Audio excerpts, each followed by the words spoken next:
and Boundaries Commission, IEBC, has not yet garnered universal public confidence and trust in the internal management of the Commission and elections.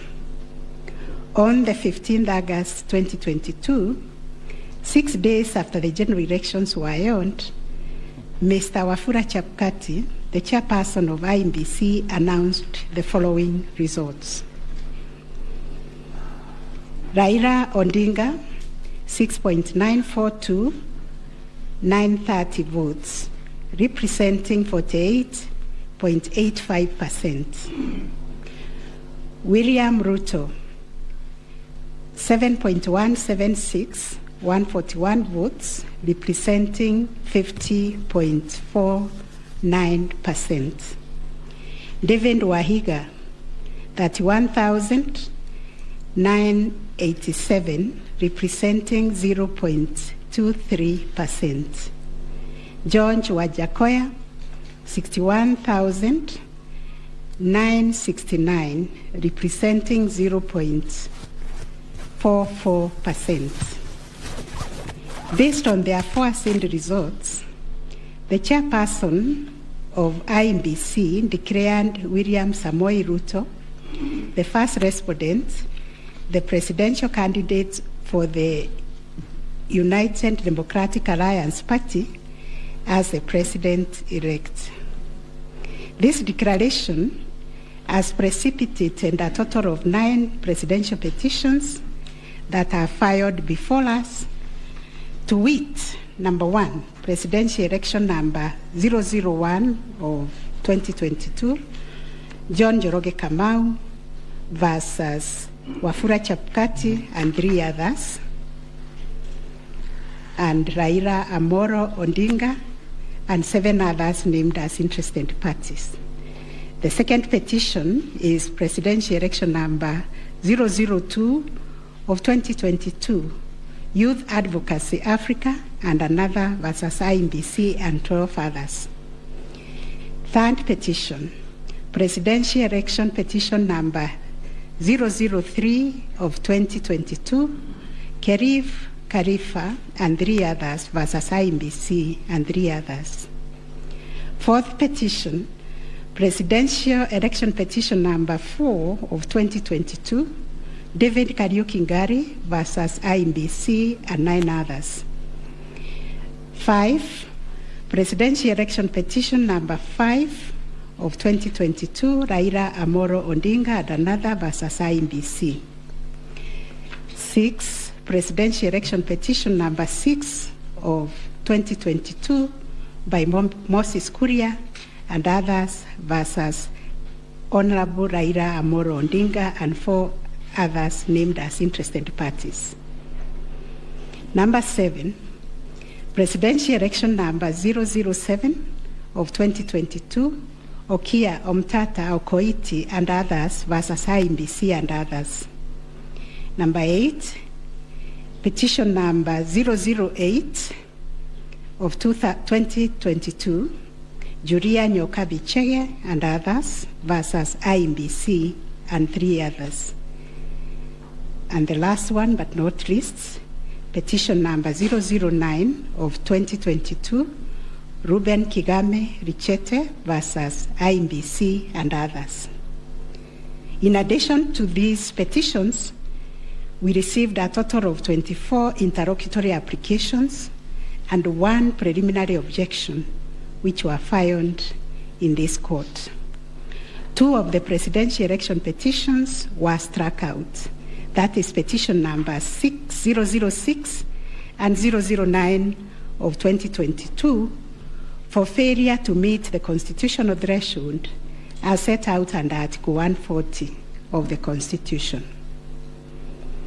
On 29th August 2022, this court also admitted 3 amici curiae briefs by the Law Society of Kenya, the Kenya section of International Commission of Jurists, and John Warubengo and 2 others. Upon perusing and considering the issues raised in the remaining presidential election petition numbers 001, 002, 003, 004, 005, 007, and 8, the responses and the submissions filed thereto, this court found that all the 7 petitions substantially raised similar issues and sought similar reliefs. Consequently, on 30th August 2022, this court ordered that the 7 petitions be consolidated and designated Presidential Election Petition number 005 of 2022 as the read file. From the consolidated petition, the responses filed and submissions filed by all the parties, the court crystallized the following issues for determination. And those issues are there. We have repeated them several times. I will not read them.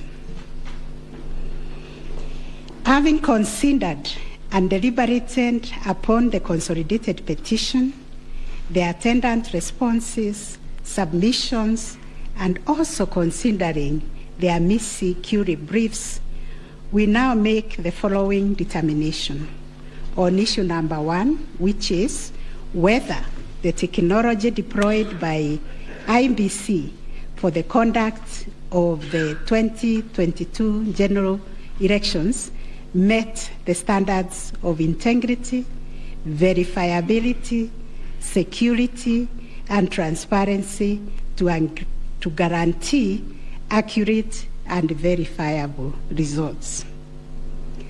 As noted in the introduction, lack of trust in the electoral system has endured in Kenya for a long time.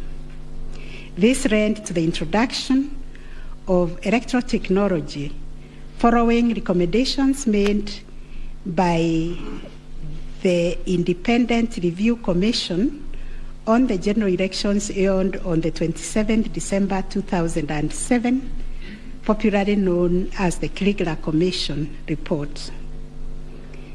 That report recommended integration of technology into Kenya's electoral process for registration, identification of voters, and transmission of results. These were enacted in Section 44 of the Elections Act 2011. By this statute, IEBC is enjoined to adopt technology in the electoral process.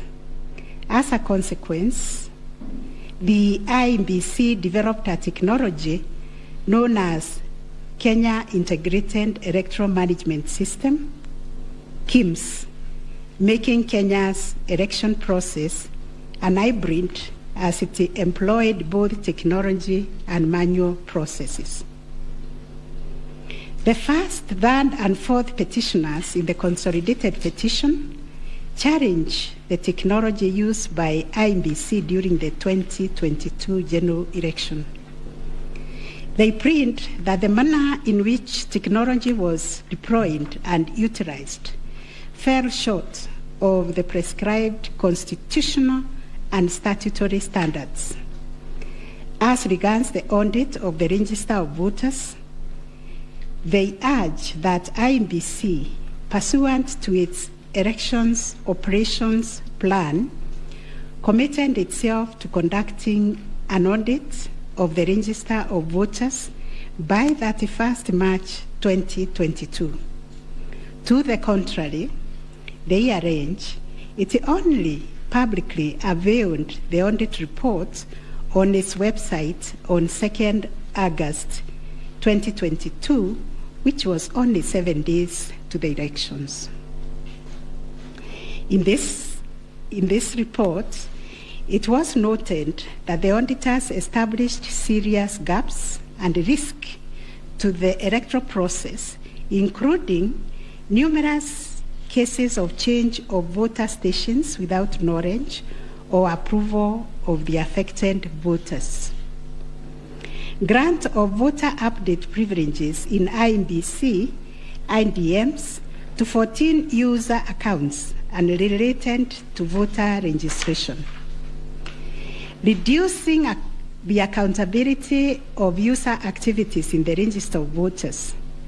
Presence of 11 active generic accounts on the MBIS application and the 2 MBIS users with the same logging identification.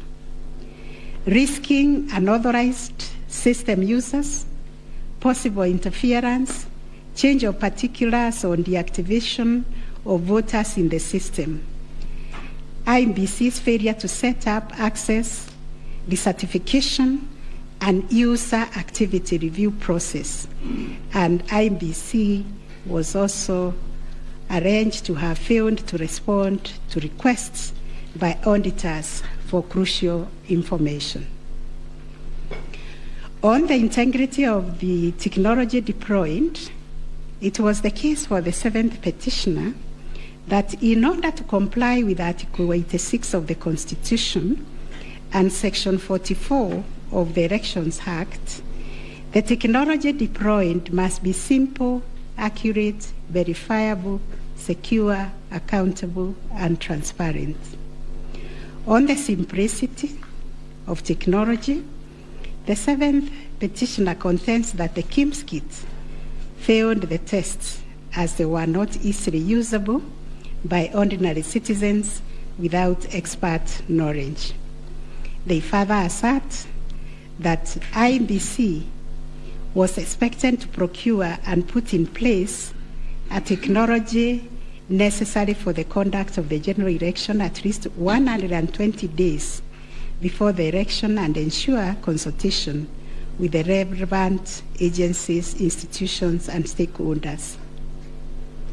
Furthermore, the petitioners arranged that IEBC violated its constitutional duty by delegating the design, implementation, and conduct of the KIMS components of the election to a foreign company, Smartmatic International Holdings, BV. As a result, IEBC staff and the public did not have full comprehension of the KIMS components. They conclude, therefore, that IEBC abdicated and surrendered its role to conduct elections to Smartmatic, and that IEBC vigorously fought any attempt to subject Smartmatic's activities to accountability and transparency, including the safeguards required by Regulations 61, 69, and 75 of the Elections General Regulations 2012. In response, IEBC has submitted that the electoral system met the constitutional threshold, that all the necessary information was accessed only by the authorized persons. The information was accurate, complete, and protected from malicious modification, either by authorized or unauthorized persons. IEBC maintained an audit trail on activities related to information, and that the information was available and could be authenticated through the use of various security features.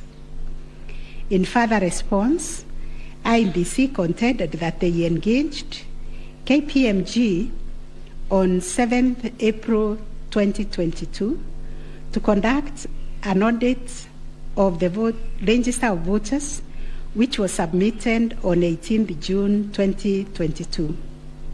In addition, it issued a briefing on the report on 20th June 2022, summarizing the thematic areas therein and disclosing its findings as well as actions taken to remedy the issues identified.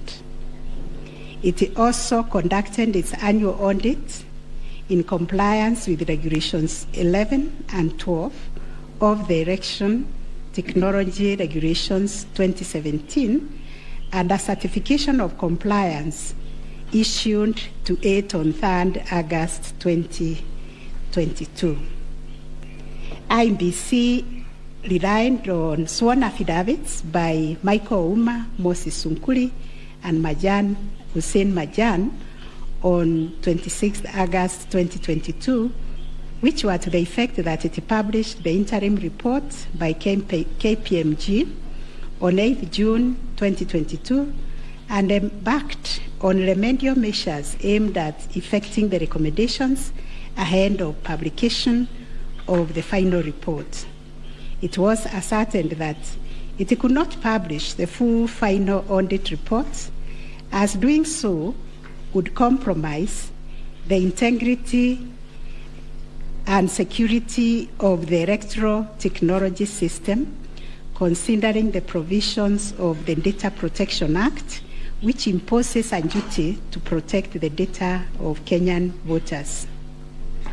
On the other hand, the first and second respondents urged that even if there was failure of technology, it did not vitiate the result of the presidential election.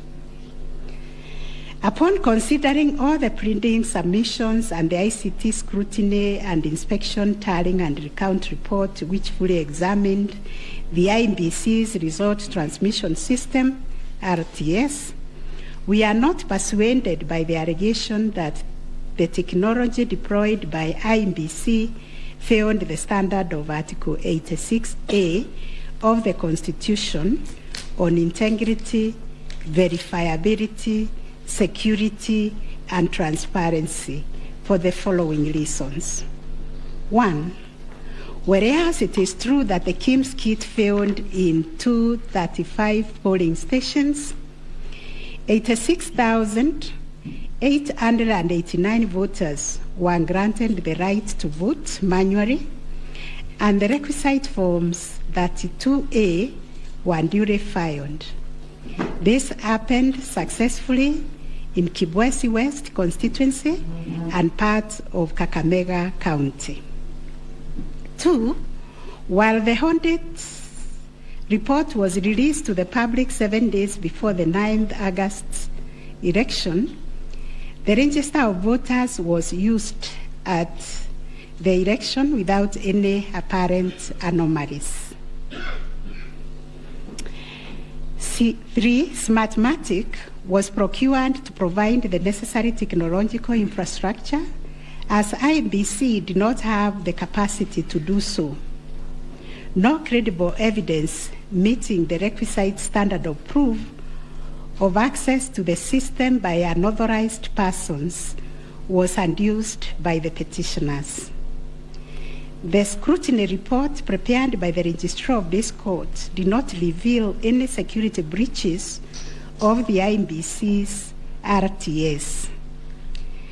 IEBC successfully deployed a biometric voter register system which captures unique features of a voter's facial image, fingerprints, and civil data to register and update voter details across the country and also in the diaspora.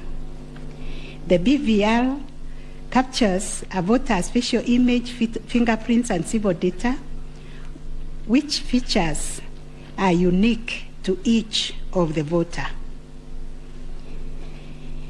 In compliance with Section 6A of the Elections Act 2011, IEBC opened the register of voters for verification of biometric data by members of the public for a period of 30 days. Thereafter, the register was revised to address issues arising from the verification exercise.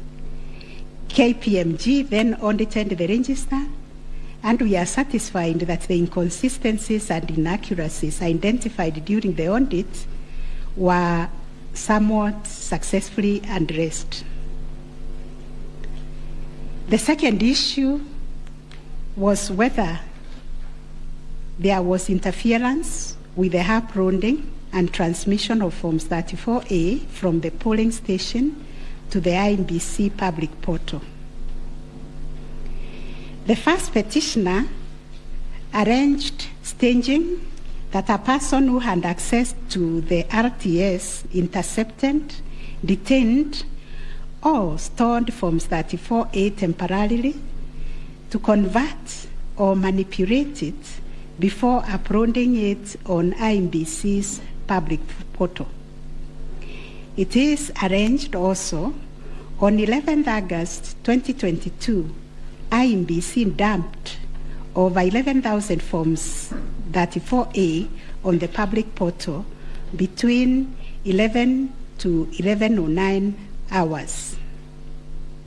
To rebut this allegation, IEBC and its chairperson, in their response dated 26th August 2022, denied staging and unauthorized intrusion of the RTS.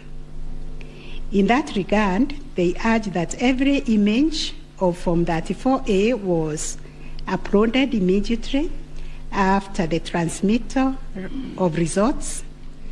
The form was received as evidence by the timestamp. Similarly, the first respondent denied these allegations. Our finding: 1, no credible evidence was presented to prove that anyone accessed the RTS to intercept, detain, or store Forms 34A temporarily before they were uploaded to the public portal.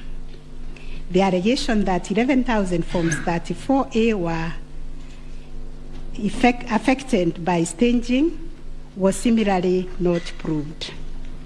2, the allegation that IEBC, its officials and strangers used a tool to tamper with the Forms 34A before converting them to the portable document format, that is PDF, that eventually appeared on the public portal, was sufficiently explained when IEBC demonstrated how KIMS captured and transmitted the image of Form 34A. Accordingly, we dismiss that allegation. 3, during the ICT scrutiny, it turned out that the transmission logs produced in the affidavit of Justice Nyangaya were of no probative value.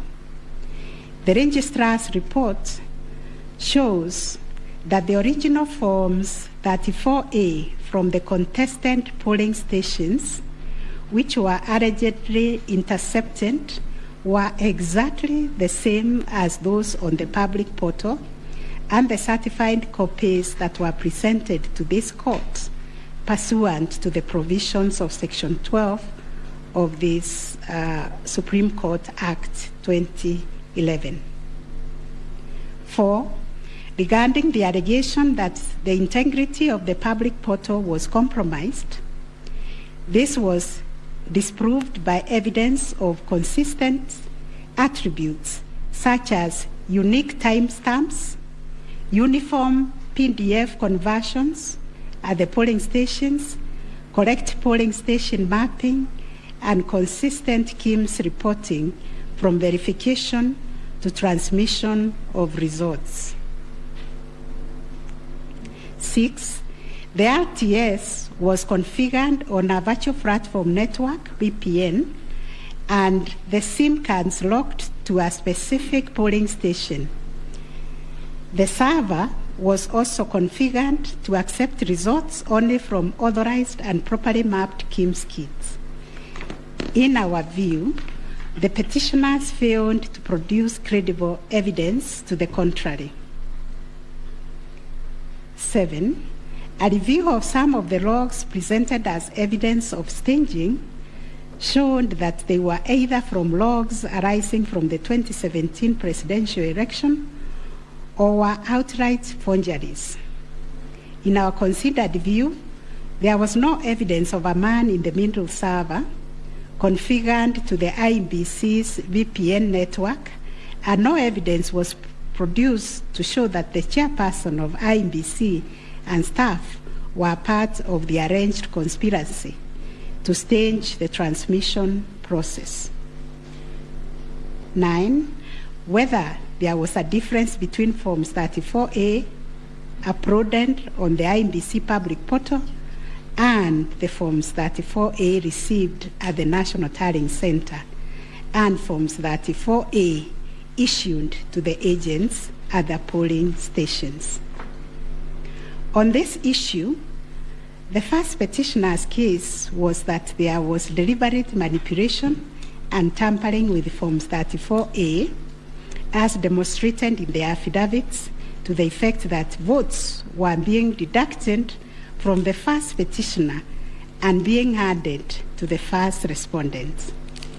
To support this petition, evidence was contained in the affidavits of Honorable Martha Karua, sworn on 21st August 2022, Celestine Anyango Opio, Arnold Ochieng Oginga, and John Mark Githongo, which was sworn also on 21st August 2022, and a further affidavit sworn on 28th August 2022. Dr. Nyangasi also swore an affidavit on 21st August 2022, and so was Martin Papa, to support that allegation of handing and subtraction of votes. On the other hand, IEBC and its chairperson urged that all Forms 34A transmitted to IEBC portal were not interfered with or manipulated. Further, that the Forms 34A signed at the polling station and issued to the agents were identical to the Forms 34A uploaded on the public portal and delivered to the National Tallying Center at the Bomas. It was contended that in any event, IEBC used the original physical Forms 34A to tally, verify, and declare the presidential election results. This court ordered scrutiny of the forms from the 41 polling stations outlined in the affidavit of Celestine Opio to ascertain the allegation of interference. And this is our finding. 1, there were no significant differences captured between the Forms 34A uploaded on the public portal and the physical Forms 34A delivered to Bomas that would have affected the overall outcome of the presidential election. B, no credible evidence was presented to support the allegation that Forms 34A presented to agents differed from those uploaded to the public portal. The report by the registrar of this court confirmed the authenticity of the original forms in the sampled polling stations. The affidavits of Celestine Opio and Arnold Ochieng Oginga, while containing sensational information, were not credible, as the registrar's report confirmed that all the Forms 34A attached to those affidavits and purportedly given to them by the agents at select polling stations were significantly different from the originals, certified copies, and those on the public portal. The purported evidence of Celestine Opio and Arnold Oginga, sworn in their respective affidavits, are not only inadmissible, but are also unacceptable. It has been established that none of the agents on whose behalf the forms were being presented swore any affidavit, that there is nothing to show that they had instructed both Celestine and Arnold to act for them, yet the two have gone ahead to depone on matters that are not within their knowledge. This court cannot countenance this type of conduct on the part of counsel who are officers of the court. Though it is elementary learning, it bears repeating that affidavits filed in court must deal only with facts which an opponent can prove of his own knowledge, and as a general rule, counsel are not permitted to swear affidavits on behalf of their clients in contentious matters like the one before us, because they run the risk of unknowingly swearing to falsehood and may also be liable to cross-examination to prove the matters deponed. We must remind counsel who appear before this court, or indeed before any other court or tribunal, of the provisions of sections 113 and 114 of the Penal Code that swearing to falsehoods is a criminal offense, and 2, that it is an offense to present misleading or fabricated evidence in any judicial proceeding. Section 114 of the Penal Code states, and I quote, "Any person who swears falsely or makes a false affirmation or declaration before any person authorized to administer an oath or a declaration upon a matter of public concern, and at such circumstances that the false swearing or declaration, if committed in a judicial proceeding, would have amounted to perjury, is guilty of a misdemeanor." One of the most serious losses an advocate may ever suffer is the loss of trust by judges for a long time. Such conduct amounts to interference with the proper administration of justice. The contents of the affidavit of John Mark Githongo, which may contain forgeries, are also dismissed for not meeting the evidential threshold. Those averments contain no more than incredible and hearsay evidence. No admissible evidence was presented to prove the allegation that Forms 34A were fraudulently altered by a group situated in Karen under the direction of persons named in the affidavit and video clip attached to it. As a matter of fact, these 2 affidavits amount to double hearsay and incapable of being proved at each of the rears. We turn to Form 34A for Gacharaigo Primary School, which was sensationally presented by Madam Judy Soweto, advocate, to show that one Jose Camango accessed the RTS and interfered with the result contained therein. This also turned out to be no more than hot air, and we were taken on a wild goose chase that yielded nothing of probative value.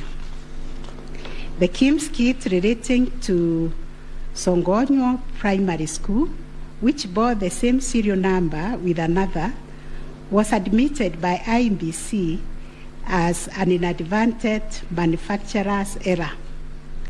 We are also satisfied that the 2 kits and other identifying features that were markedly different, including the timestamps and polling code, and therefore nothing turns on this anomaly. Therefore, to the question whether there was a difference between Forms 34A uploaded on the IBC public portal and those received at the National Tallying Center and those issued to the candidates' agents at the polling station, we have found none. Issue number 4, on whether the postponement of gubernatorial elections in Kakamega and Mombasa counties, parliamentary elections in Kitui, Rural, Kachiriba, Rongai and Pokot South constituencies, and electoral ones in Nyaki West in North Imenti constituency and Koanjenga in Embakasi South constituency resulted in voter suppression to the detriment of the petitioners, and especially in petition number 5 of 2022. It is common knowledge that IMBC postponed elections for various seats during the general elections of 9th August 2022 due to mix-up of ballot papers in the above-named electoral units. It is the combined case of the first and second petitioners that in terms of Articles 136, 2A, 177, 1, and 181 as read with Article 1 1 of the Constitution, the chairperson of IEBC had no jurisdiction to postpone elections in those areas. That Section 55B of the Elections Act is inconsistent with the Constitution and therefore void to the extent that it purports to donate to IEBC power to postpone elections in the constituency, county, or ward, contrary to the Constitution, and the postponement undermined the conduct of free, fair, credible elections by depriving the voters an opportunity to vote for all the candidates on the dates stipulated by the Constitution. The petitioners further contend that the postponement of elections and the overall effect of suppressing voter turnout in the electoral units in question, which was prejudicial to him. Both the first and third petitioners also believe that elections were deliberately postponed in Kakamega and Mombasa counties. It was arranged that these areas are considered to be first petitioner strongholds, and as such, the postponement of elections worked to his disadvantage and handed that benefit to the second respondent. These assertions were denied by IEBC and its chairperson. They, however, admitted that they experienced confusion with the printed ballot papers and explained that they only discovered the mix-up on the eve of the election when the ballot papers were being distributed to the polling stations. That as a practice, ballot papers can only be opened on the eve of the election day to avoid any mischief, and that by the time the mix-up was discovered, it was logistically impossible to print and replace the ballot papers in time for the elections. For this claim to succeed, it must be demonstrated first, IEBC had no authority in law to postpone the elections, and secondly, that the postponement was deliberate and calculated to suppress voter turnout so as to affect the result by reducing the petitioners' overall votes.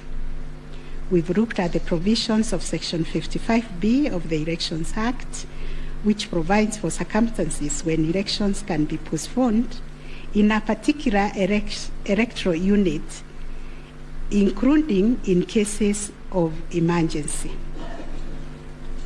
We are therefore satisfied that on the basis of the foregoing provision, the third respondent and the requisite power to postpone election in the constituencies, counties, and wards in question. Concerning the allegation of voter suppression, we note that voter suppression is generally recognized as a political strategy which takes many forms, but whose practical effect is ultimately to reduce voting by deliberately discouraging or preventing targeted groups of people from exercising their right to vote, and thereby to influence the outcome of an election. It therefore goes against the letter and the spirit of Article 38, which guarantees every citizen the right to make political choices based on universal suffrage. As regards this allegation, it has not been shown that by postponing elections in the named electoral units, IEBC acted in bad faith or was influenced by irrelevant factors and considerations. From the explanation tendered, we are satisfied that the postponement was occasioned by a genuine mistake, which in our view could have been avoided had the members and staff of IEBC been more diligent when they went to inspect the templates in Athens, Greece, where the printing of ballot papers was undertaken. In the absence of any empirical data, we cannot find a basis upon which to conclude, as a matter of fact or evidence, that postponement affected voter turnout, as a consequence of which the first petitioner alone, as a presidential candidate, suffered disadvantage. At any rate, the nature of the ballot being an individual decision and secret, there may be other factors to which the turnout in the named units can be attributed. From the evidence on record, however, it appears to us that 2022 general election recorded one of the lowest turnouts since the introduction of multi-party political systems some 30 years ago. If there was a low voter turnout, it affected all the 6 categories of candidates, and its explanation, in our view, lies elsewhere, but certainly not a calculated suppression. On the other hand, in rebuttal to these claims, IEBC illustrated with examples to our satisfaction that there was no nexus between the postponement of elections and voter turnout in the affected units, far from the fact that this claim was undoubtedly just another red herring. It has nothing to do with the question under review, and accordingly we reject it and owned that there is no proof that the postponement resulted in voter suppression to the detriment of the first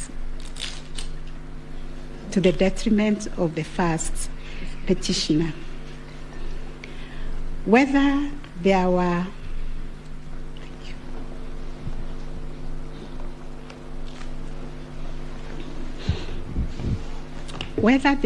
unexplainable discrepancies between the votes cast for presidential candidates and other elective positions.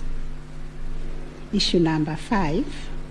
The first petitioner was categorical that there was systemic ballot stuffing in certain counties, mainly in the Rift Valley and central parts of Kenya, where, according to him, a total of 33,208 votes were cast for president only, without corresponding votes for the other elective positions. On the part of IEBC and the chairperson, while acknowledging that indeed in some instances there was vote differential between those cast for president and for other positions, but maintained that they were insignificant, and those instances related to votes by prisoners and citizens in the diaspora who only vote for the president but did not take part in other elective positions. The differential also includes rejected ballot papers and stray votes which do not count as valid votes. The well-established principle that the person who asserts a fact must prove it casts the burden upon the first petitioner to demonstrate that there were instances of ballot stuffing of such a magnitude as to justify the nullification of the presidential election. Ballot stuffing, which is an illegal addition of extra ballots, is a type of electoral fraud aimed at swinging the results of an election towards a particular direction. Not a single document has been presented by the first petitioner to prove systemic ballot stuffing.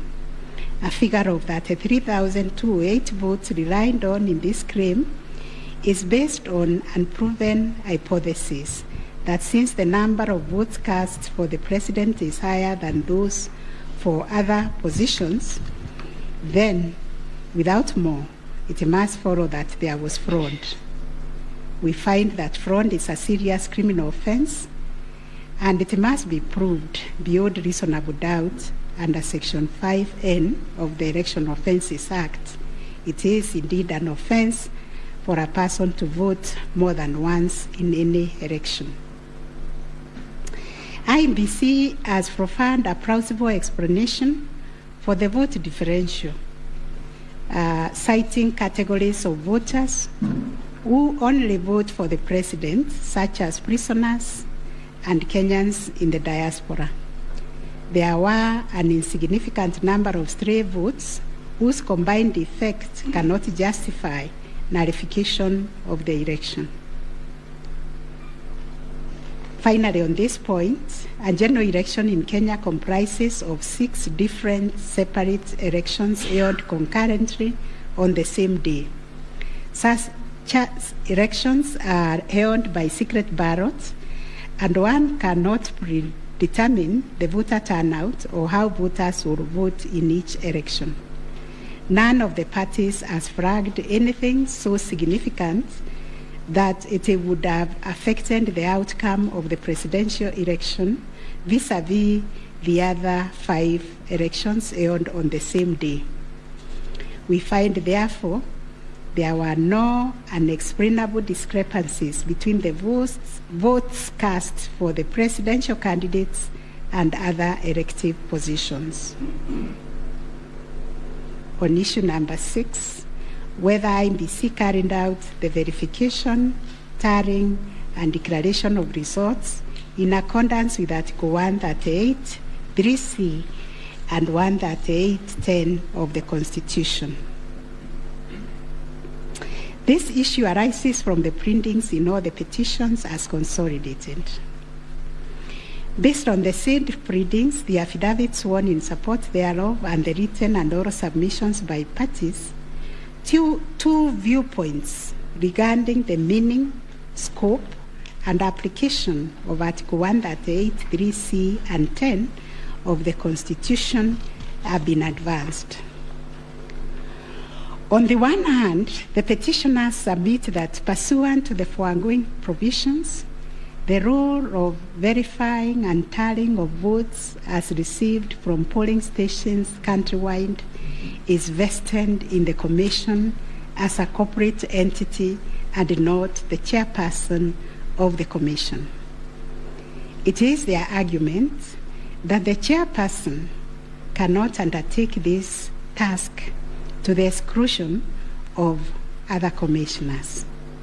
They submit that the language of Article 138(3)(c) does not envisage a situation where the chairperson can arrogate to himself unfettered authority to verify and tally the results at the National Tallying Center without involving the other commissioners.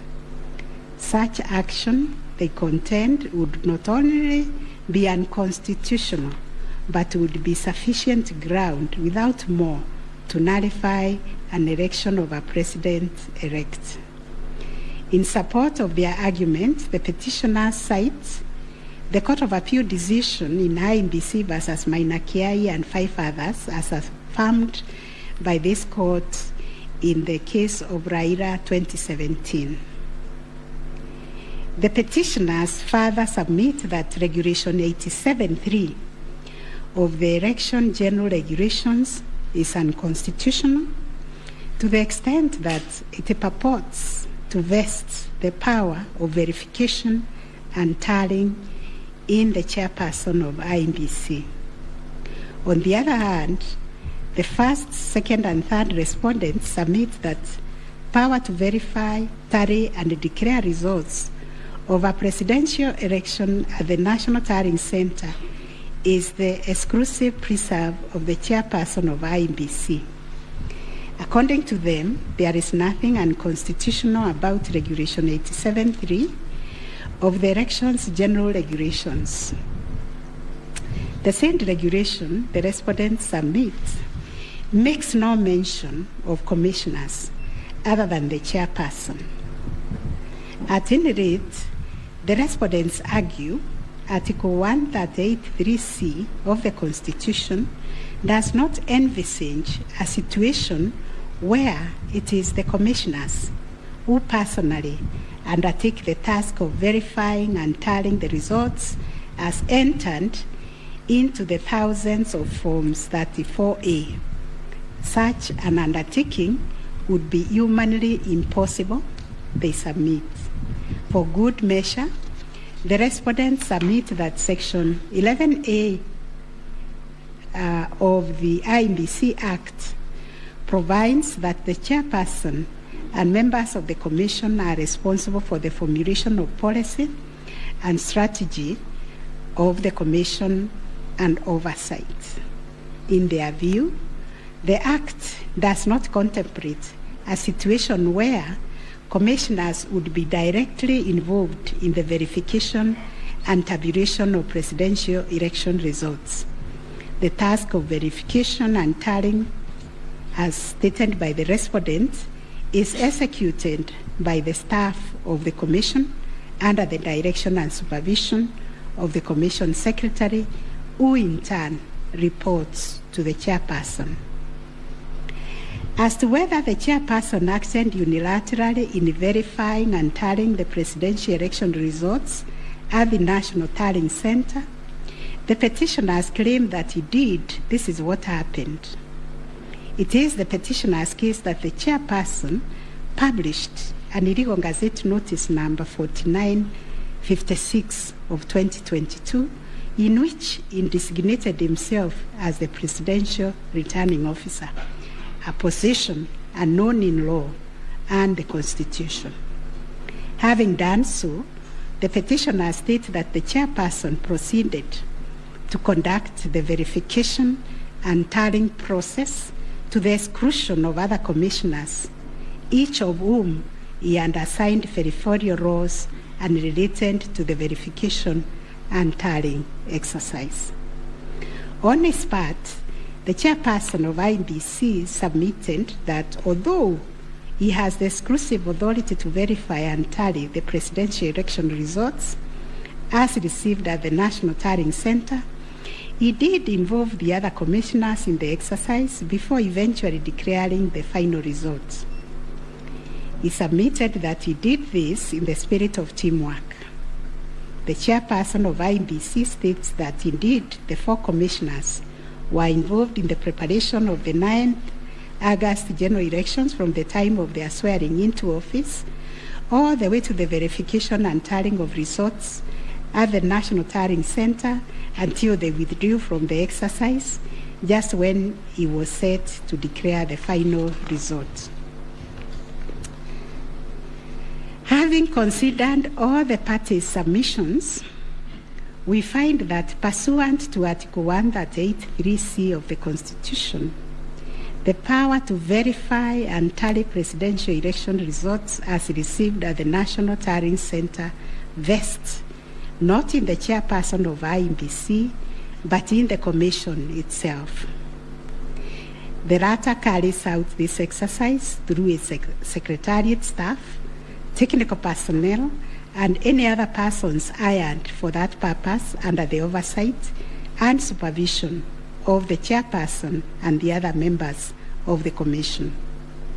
In line with this court's decision in Raila Amolo Odinga versus another versus IEBC and 2 others, as reported in 2017 Kenya Law Report, popularly known as Raila 2017, and the Court of Appeal decision in IEBC versus Maina Kiai, we also find that the chairperson cannot arrogate to himself the power to verify and tally the results of a presidential election to the exclusion of other members of the Commission.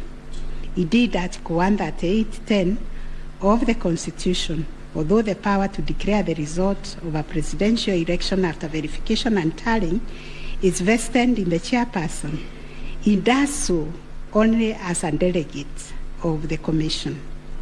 Consequently, to the extent that Regulation 87(3) of the Elections General Regulation purports to vest the power of verifying and tallying presidential election results as received at the National Tallying Center solely on the chairperson to the exclusion of other members of the Commission, the same is contrary to and inconsistent with the provisions of the Constitution. That said, we, however, take cognizance of the fact that the 4th, 5th, 6th, and 7th respondents, referred to as the 4 commissioners, actively participated in the verification and tallying exercise from the beginning up to and until just before the declaration of the result by the chairperson. They took turns announcing the results as verified and tallied, and were present and active during the actual verification and tallying at Bomas. An example is when one of them, Justus Nyangaya, stood on the podium to announce to the public results and also announced an adjustment that had been occasioned by errors of tabulation. The events of 15th August 2022, therefore, came as a surprise. As the public waited for the chairperson of IEBC to declare the final result, sporadic violence broke out at Bomas. The violence swiftly was contained by the security forces, but there was unexpected drama as two different factions of the commission began to emerge. Kenyans found themselves watching an appalling split-screen scenario on their television sets. On one part of the screen was the chairperson readying himself to declare the results in accordance with Article 138(10) of the Constitution. On the other part of the screen were the four commissioners on the runs of the Serena Hotel, Nairobi, from where they announced that they would not own the results that were soon to be declared by their chairperson. The four commissioners informed the public of their rejection of the yet-to-be-announced results, terming them opaque due to the manner in which the chairperson had been conducting the verification and tallying exercise. In his affidavit dated 25th August 2022, Justus Nyangaya averred that the chairperson's actions during the tallying and verification exercise at Bomas made it difficult to ascertain the total number of votes cast and the actual number of votes attained by each candidate, so as to enable him authoritatively state the commission and declared accurate results. All the petitioners have anchored their arguments for the nullification of the 9th August presidential election in Taharia on the walkout from the Bomas by the four commissioners. They contend that by rejecting IEBC's results on grounds of opaqueness of the verification and tallying process, they called into question the credibility of the entire election. They further submitted that being in the majority out of the 7-member commission, their view should prevail and the election should be nullified. It is the petitioner's argument, therefore, that a dysfunctional commission cannot deliver a credible election. We note that apart from their 11th hour denunciation of the verification and tallying process and their averments regarding the conduct of the chairperson, the four commissioners have not placed before this court any information or documents showing that the elections were either compromised or that the result would have substantially differed from that declared by the chairperson.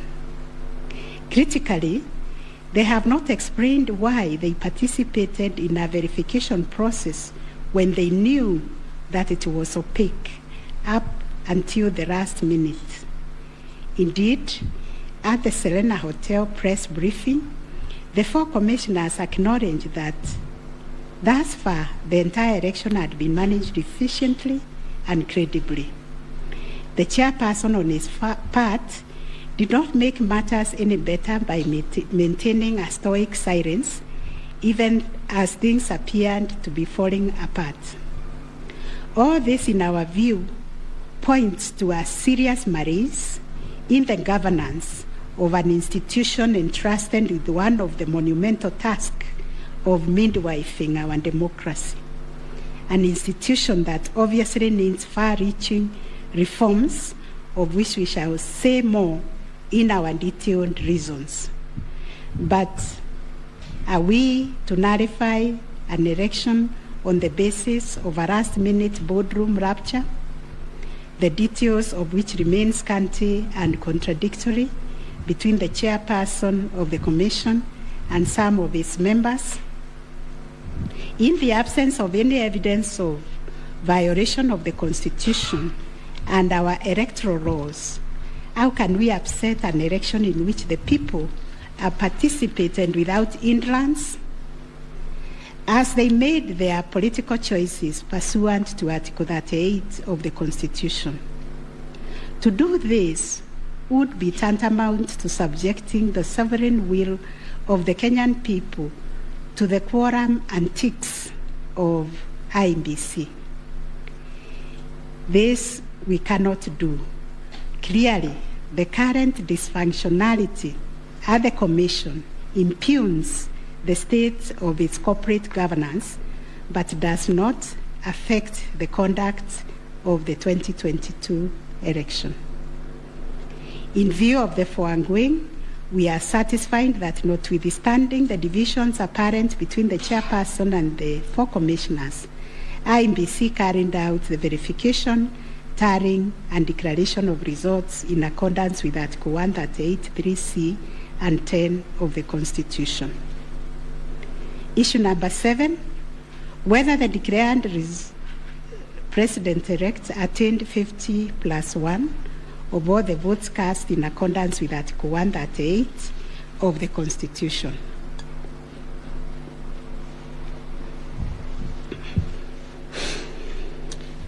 The first, second, and third petitioners averred that the first respondent did not garner 50%+1 of the total votes cast, and therefore did not meet the threshold provided by Article 138(4)(a) of the Constitution.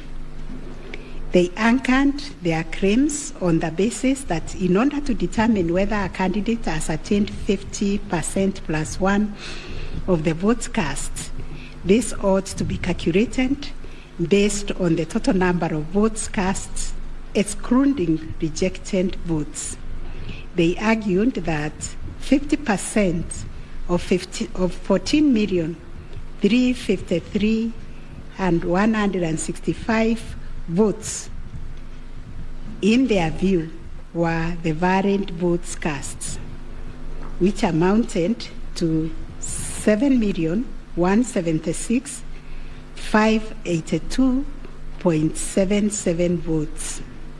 They therefore contended that by attaining 7.176141 votes, the first respondent did not meet the constitutional threshold to be declared president-elect. Supporting the claim that the first respondent did not meet the 50+1 constitutional threshold was the sixth petitioner. His contention was founded on the backdrop of a press briefing issued by the chairperson of IEBC after the official closure of voting on 9th August 2022. According to the sixth petitioner, the chairperson of IEBC announced that the voter turnout was 65.4% of the total number of registered votes based on the verification of the KIEMS kits which were functional during the process of voting.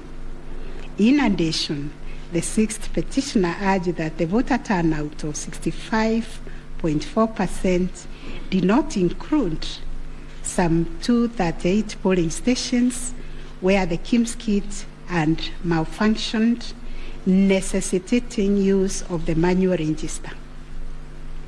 It was therefore urged that the minimum number of votes cast could not be less than 14,466,779.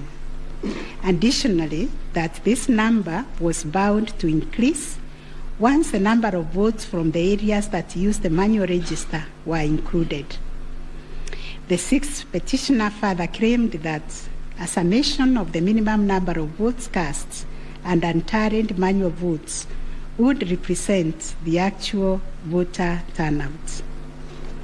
In challenging the declaration made by the chairperson of IEBC, the sixth petitioner averred that the final tally published in Form 34C, only accounted for 14,326,641 votes cast, including some 113,614 rejected ballots. The sixth petitioner contended that this tally did not factor in some 140,138 votes cast using the manual register. The sixth petitioner computed this number by subtracting 14,326,641 declared votes cast from 14,466,779 generated by the sixth petitioner as representing 65.4% of the voter turnout. Referring to the tallies in Form 34C, the sixth petitioner summed the number of votes cast for each candidate as follows. Raila Odinga, 6,942,193. William Ruto, 7,176,141. Wahiga Mwaura, 31,987. And George Wajakoya, 61,969, adding to a total of 14,213,027. He then added 138,000 arranged to be untallied votes, and this yielded a total of 14,353,165 total valid votes, which the sixth petitioner used to compute the percentages garnered by each candidate as follows. William Ruto, according to him, garnered 49.9%, Raila Odinga 48.3%, Wahiga 0.22%, and Wajakoya 0.3%. It is on this basis that the sixth petitioner grounded the claim that none of the candidates met the constitutional threshold as set out in Article 138(4)(a). IEBC and its chairperson disputed the sixth petitioner's claim. They submitted that the declaration of results is based on the number of people identified as having voted on the KIEMS kit and not the total persons on the voters register as arranged. They contended that the final voter turnout, comprising of the voters who were identified through the KIEMS kit and those who voted manually, was 64.76% and not 65.4% as arranged by the petitioners. They urged that the announcement error by the chairperson of IEBC on 10 August 2022 was immediately clarified during the same press briefing. And evidence of this correction was provided to this court in an affidavit of the first and second respondents in Presidential Election Petition number 7 of 2022. According to IEBC and the chairperson, 14,239,862 voters were identified using the KIEMS kits, while 86,889 voters were identified using the printed voter register. Therefore, the total valid votes cast were 14,213,137, while the total number of rejected ballots were 113,614, constituting 14,326,751 total votes cast. They illustrated that the first respondent garnered 7.176141 votes against 14,213,137 total valid votes cast, yielding a percentage of 50.49 to meet the requisite constitutional threshold for a candidate to be declared president-elect. In the upshot, the percentage attained by each candidate was as follows. Raila Odinga 48.84%, William Ruto 50.48%, Waiga Mwaure 0.22%, and John Wanjakoya 0.43%. IEBC and its chairperson also submitted that the KIEMS kits malfunctioned in 235 polling stations, necessitating the use of the printed voter register. In these polling stations, backup KIEMS kits were later deployed for purposes of results transmission. The first respondent, in response to the question of 50+1 constitutional threshold, maintained that he attained the threshold under Article 138(4) of the Constitution as elaborated by the IEBC and the chairperson. This court has considered the differing formulas and threshold arguments presented by various parties to this petition, while the first, second, and third petitioners raised pertinent questions connected to this issue. We shall address them together with those of the sixth petitioner, who has addressed and focused on the issue as specifically framed in detail. It must be restated that the case made by the sixth petitioners concerns a data-specific threshold as enunciated under Article 138(4) of the Constitution, that without attainment of which there can be no declaration. This data-specific threshold is what this court declared in John Aaron Mwau and two others versus IEBC and others. Petitions numbers 2 and 4 of 2017, consolidated, referred to as the ultimate yardstick for determining the winner in a presidential context. In Raila Odinga and 5 others versus IEBC, petition number 5, 3, and 4 of 2013, this court asserted that rejected ballot papers do not constitute a vote cast to be included in calculating the final tally in favor of a presidential candidate.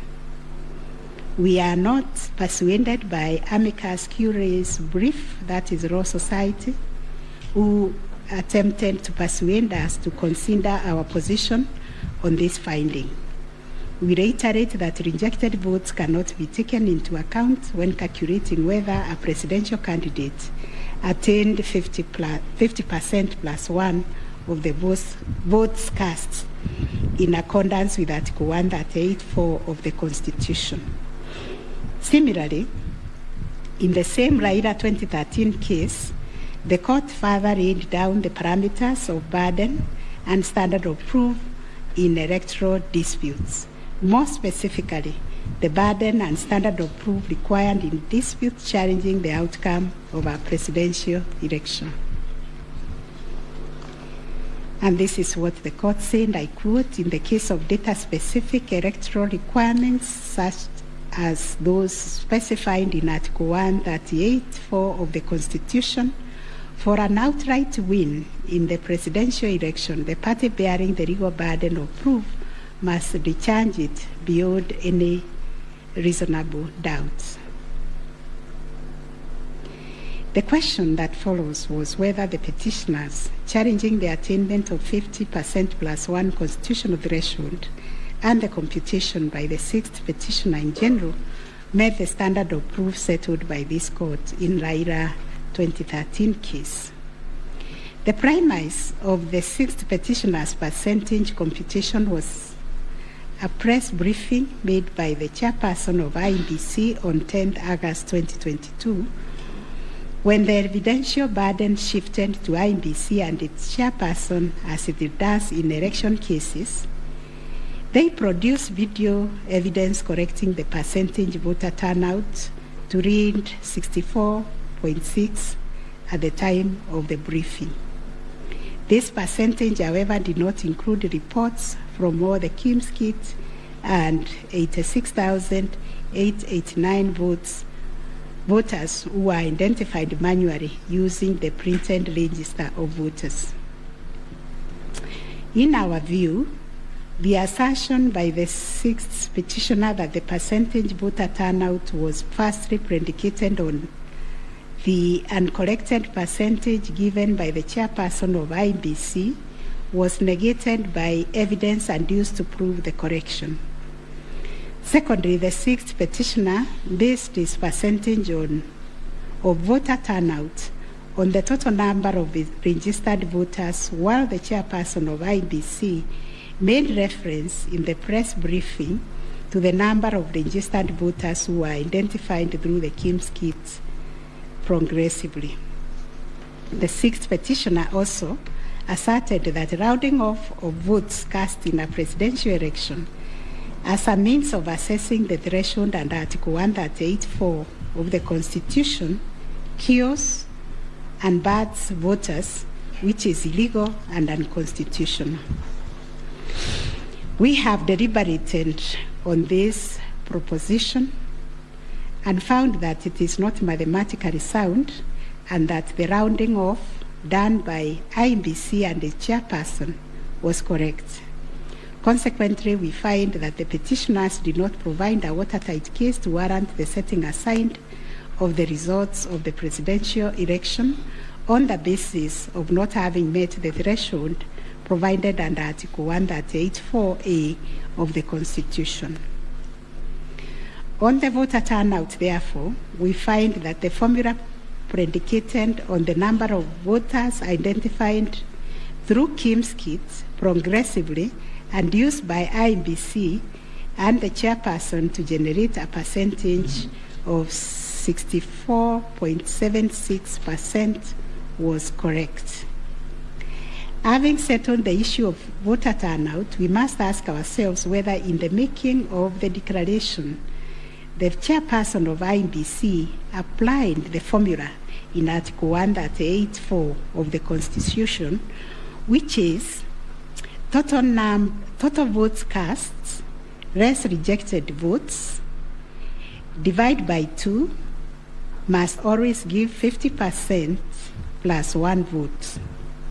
Given the numbers that were presented to us by IEBC and the chairperson, this would translate to 14,213,137 divided by 2 plus 1, which makes 7.106,569.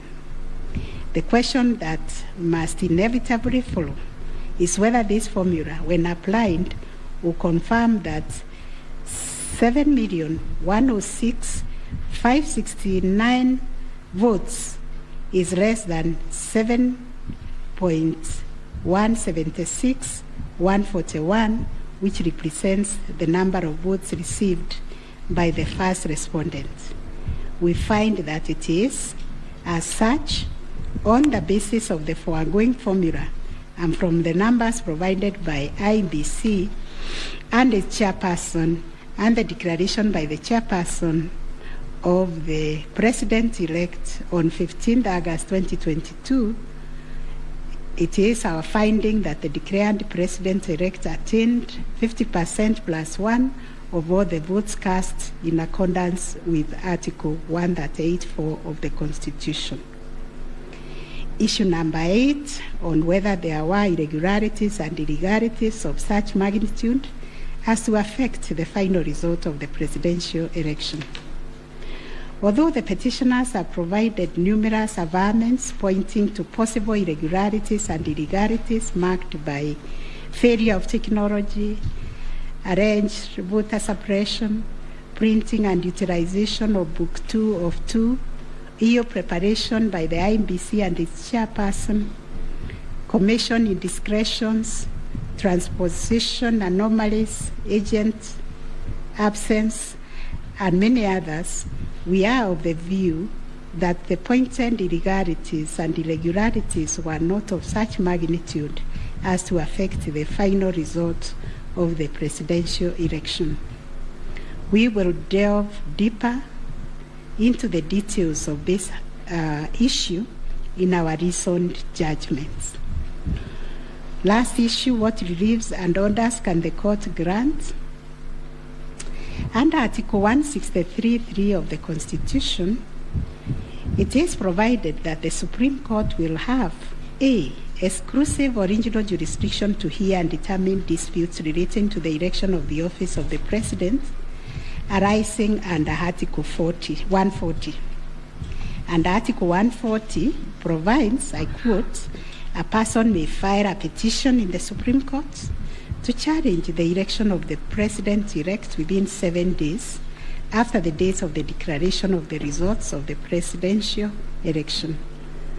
2, within 14 days after the filing of a petition under Clause 1, the Supreme Court shall hear and determine the petition, and its decision shall be final. If the Supreme Court determines the election of the President-elect to be invalid, a fresh election shall be held within 60 days after the determination. In exercising its jurisdiction pursuant to these provisions, the court sits as an election court with a mandate to determine the validity or otherwise of the election of the President-elect. It is clear to us that the jurisdiction of the court is quite circumscribed in terms of the orders or reliefs it can grant following the hearing and determination of the election petition under Article 140 of the Constitution. In the event the court determines that the election of the President-elect is invalid, it must make an order nullifying the election. Consequently, it has also to make an order directing IEBC to hold a fresh election within 60 days after the determination. Should the court determine that the election of the President-elect is valid, it shall issue a declaration to that effect. The court has then, as a matter of course, to make an order dismissing the petition with or without cost, as the case may be. In the strict sense, therefore, these are the only orders that the court may make under the Constitution. The court cannot assume jurisdiction that goes beyond the purview of Articles 163(3) and 140 of the Constitution. However, nothing stops the court from issuing orders or reliefs by way of recommendations. Indeed, since 2013, this court has issued many recommendations arising from the determination of 3 petitions challenging the election of the President-elect. The recommendations are meant to improve our electoral landscape and hence aid in the development of our democracy. In this regard, this court has been greatly aided by the contributions also of the Amici Curie, and the court places a heavy premium on those briefs that were filed and those which were admitted. The final orders made by the courts. This is a unanimous decision of the court, and we make the following orders. 1, the presidential election petition number E005 of 2022 as consolidated with the presidential election petition numbers E001, 2, 3, 4, 7, and 8 of 2022 are hereby dismissed. As a consequence, we declare the election of the first respondent as President-elect to be valid under Article 143 of the Constitution. This being a matter cutting across the public interest, we order that each party do bear their own costs. It is so ordered. And finally, the court has asked me to also acknowledge, although we'll do it in the long draft, the enormous contribution made by counsel in these proceedings, and also the orderly way the counsel, all the advocates and parties conducted themselves. They remained seated throughout the proceedings. That is the judgment of the court, a unanimous one, we shall issue a media summary to help the media summarize the case. I think that is all. Thank you very much for coming.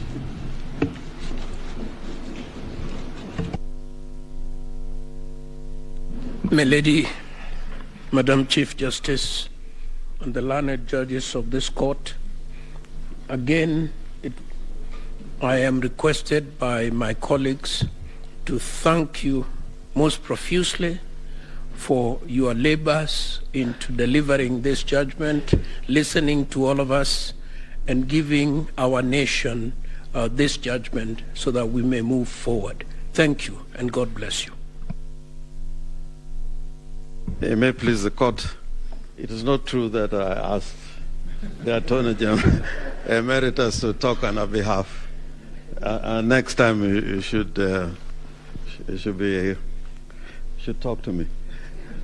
Let me similarly, on behalf of the lawyers for the counsel for the first and second petitioner, thank the court, and it has been a journey, worthwhile journey, sitting through these proceedings, and we thank the court for your patience and for the delivery of this judgment within the time stipulated. We thank you.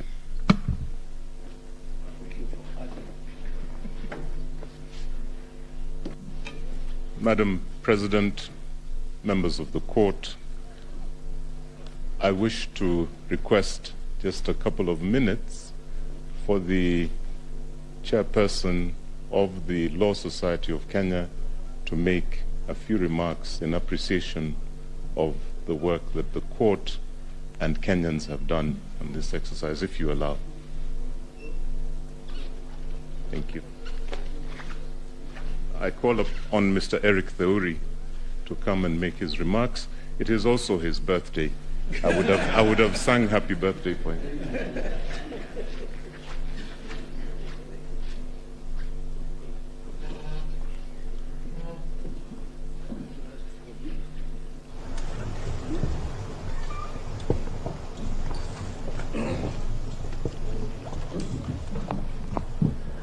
My Lord, the Chief Justice of the Republic of Kenya, the President of the Supreme Court, the Deputy Chief Justice, and all the Justices of the Supreme Court, I think it would only be fair that I make my remarks after counsel for the respondents, Senior Fred Ngatia, makes his remarks to the court.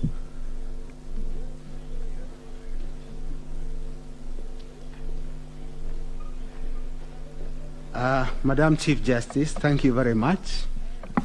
It's so kind for the President to acknowledge that age goes before youth.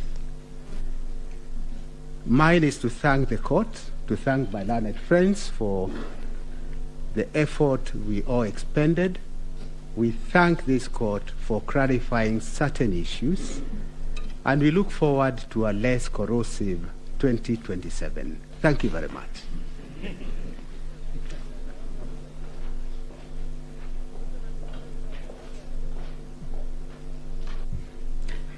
Madam Chief Justice, Madam Deputy Chief Justice, it's so nice to have two madams at the same time, and members of the court. Since there are only men talking, I decided that I should become a woman and talk. It's become too much of a male affair in here.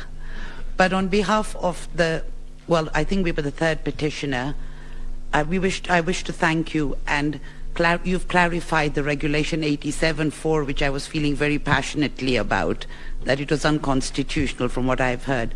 But thank you very much for the time you spent, and we do apologize if at times we looked like hooligans. I mean, you have said we behaved well, but we didn't behave as well as we should have. But thank you very much for your time and for delivering this judgment.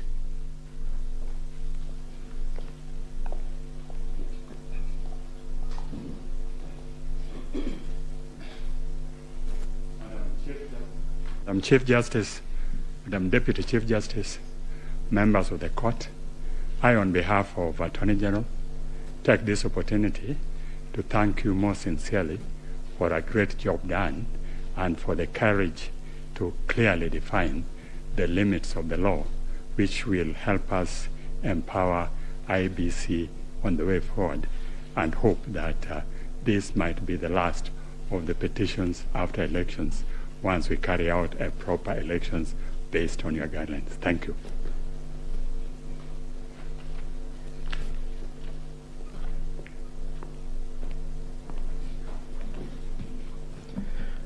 The Chief Justice and the Justices of the Supreme Court. On a light note, my members would be extremely worried if we take the submissions of Senior Counsel Orengo that this should be the end on account of fees.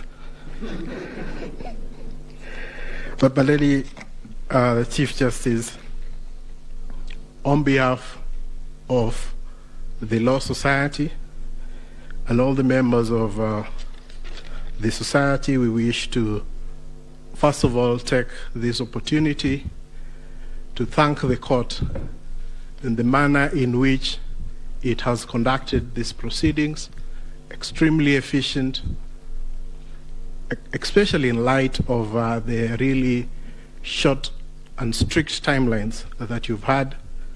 But the management of the proceedings, the manner in which the court adopted a somewhat inquisitorial nature to the conduct of these proceedings is something that as a society we have noted, and we wish to commend the court.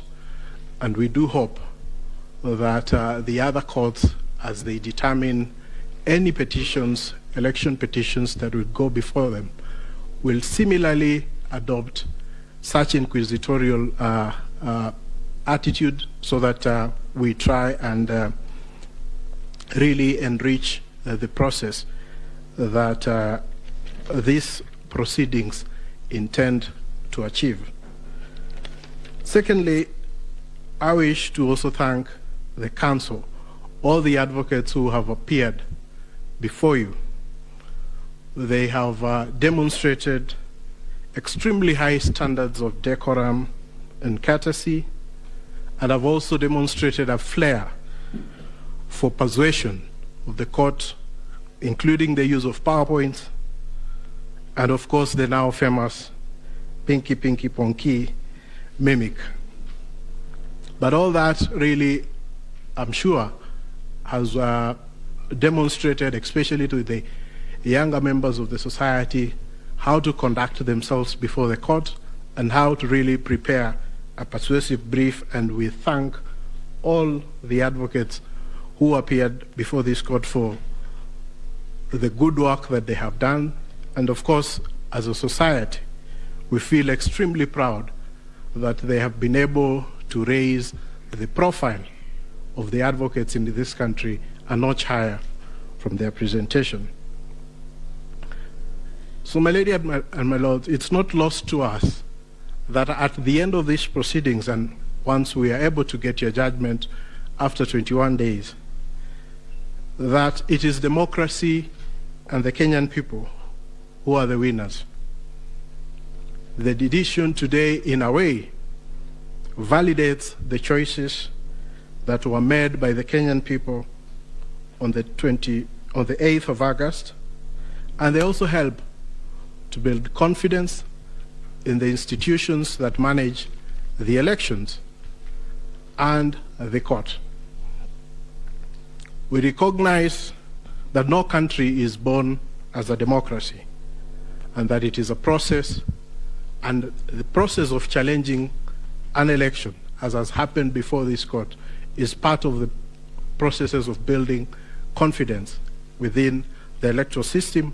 And we thank all the petitioners for choosing to challenge the results before this court. But at the end of the day, Kenya stands tall as a beacon of democracy, and we are very grateful that we've had this opportunity also as a law society to appear before the court and to give an amicus brief which the court has had time to consider. So we thank you and we wish you a good day. I know it has been a long 14 days, but you can rest, and we'll be looking forward to the decision that you deliver within 21 days. Thank you so much, my lady and justices of the Supreme Court. Thank you, Mr. President. I have been asked by the President of our court to react to your submissions, and in so doing, I am obliged to say that we are truly humbled by the statements that you have just made. More humbled because those statements come from both sides of the divide. And thank you for appreciating what we have to do within a very short while. Thank you for appreciating that it wasn't our wish that we were doing what we were doing. We were doing the wish of the Constitution of Kenya 2010, the laws of the Republic, the facts of the cases that you placed before us, and the evidence in rebuttal. We know that, and we have repeatedly said this, the President and I, whenever we have had time to talk to you in other fora, that we are incomplete without this side of the bar. We are incomplete without the advocates. We thank you. We will get opportunity to do that in the main judgment, in the reasoned judgment. But we really appreciate your industry. We were impressed by the submissions you took. And we were impressed, and we said this the last 3 days, I'll tell you something about that in a minute, by how deeply you believed in your clients' cases. That we think is a mark of an extremely grown legal profession, and we ask that you do not bring the bar down. You keep taking it up. In any contest of whatever nature, and even if we say there are no winners and losers, and even if we say that the winners are the Constitution and the people of Kenya, the truth is that some 6 million Kenyans will not be happy today. But that's the nature of the work we do. What we hope, and we hope you can advise your clients and our brothers and sisters that are the Kenyan people, that is what was expected. One side had to win. One side had to be in total or a great extent of compliance with the Constitution and electoral law than the other side. That's how we saw it. We thank you very much. We, the 7 of us, have not slept since we parted company on Friday. I think it is showing on our faces. And we thank you that you appreciate that we work under difficult circumstances, especially because of time. As ground rules, we agreed when we left you here on Friday that we would not pick any of your calls. A lot of you called us, but we just couldn't pick your calls. And I hope you understand that we couldn't. We saw that you were trying to call us, but we just could not pick the calls. I hope you understand. And now if you allow us, again, on behalf of these 7 men and women, thank you very much for appreciating what we have to do. Thank you for giving us the honor to serve this country in these capacities. And let's hope that we can continue to grow our democracy this way. And thank you very much for everything you also do for the country. And now you allow us to go home and sleep. Thank you. The court is adjourned.